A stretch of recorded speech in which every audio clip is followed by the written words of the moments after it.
So working on the new single wall system for the our magnetic wall set, and this kind of goes in on the floor pieces, and this uses a 4mm by 2mm magnet. They look like that. They're pretty small. And these are actually really cheap to get. Our system will work with the 5mm spherical magnets like this, but these magnets are about twice the price. So in order to be more optimal, just look for a cheaper and easier to find magnet, which is the 4x2, to do a lot of the system. And I think the whole system will work with this. So that was our original prototype wall right there. And this is the new click together prototype 2 wall. And there's a little bit more detail on it, and it's more detail on the top as well too. And you can see it's got magnets in it, because it just picked up that magnet there. Don't know where that magnet came from. And so these are 12.5 millimeters deep, so 2 of them together makes 25. The squares are 25 mil wide. And inside these components, the bottom pieces, they look kind of like this.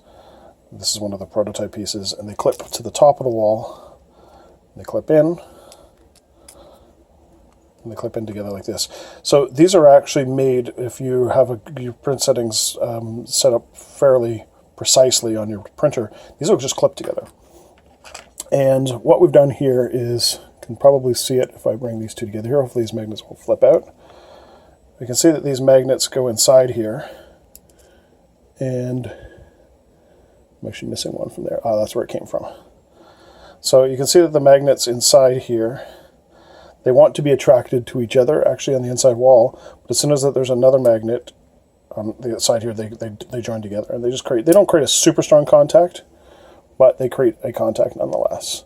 And you can also put inside these walls spherical magnets if you wanted a bigger magnet. You could, I guess you probably use that. You use a 4x2. You could probably use a 5mm magnet inside here. I think it would spin. And the whole key to this concept is that the magnets will flip polarity, so you can never put the magnets in wrong. So you see I can drop a spherical magnet in there as well too. And a spherical magnet, this one's magnetized. It'll pull out to the side like that. And this will pull to the side. Once I put these little top pieces on, the magnets won't flip together. There you get the idea. So I'm going to build this one here, and I'm going to take one of these top pieces over here. So these are really very, very finely detailed, and they're printed on my Ender 3, and I use an i3 Meg and an Ender 3. Ender 3, I think, is prints better quality because I'm using the Fat Dragon Games profile, modified slightly for glass bed. And you see that just clips together. There's no glue required. And if I really wanted to get those magnets out, I could just pull that out. I think it'll just kind of come apart here. Yeah, you just lift it off, but it all press fits together. And the idea here is that putting these together should be fun. I didn't like, this is I don't like this method, so that's why we changed it. That's why I changed it. This is pushing magnets in, putting glue into them. You get glue all over your fingers. There's a bunch of other, it's just not very fun. Now these ones, you could still glue them. I would put a dab of glue here in the center, underneath. I would put it right there, because you don't want to get it anywhere near the magnets, and that would hold it fine. And on the bottom piece, what I would do is, once this is clipped together, you see that just clipped together, and it's press fit. Now that's a little bit loose. Just playing with the settings here, trying to get this 100% correct. But then when that's all set up and ready to go, I would just take my super glue and put a little dab of glue right on that seam there, right in there, and that would just hold it, and that would be perfectly fine.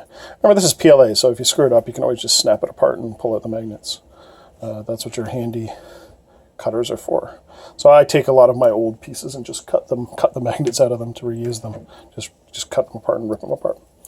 So that's how our sort of magnetic polarity system works. We're trying to come up with a cool name for it. So yeah, that's where we're at with the prototypes. And so yeah, magnets are always flying all over the place. It's a little bit hard to do behind a camera. So yeah, the idea is to create a 25 mil based system that works with the same aesthetic as the previous StarCrawler system, uses a lot of the same modeling and parts, and we'll go from there.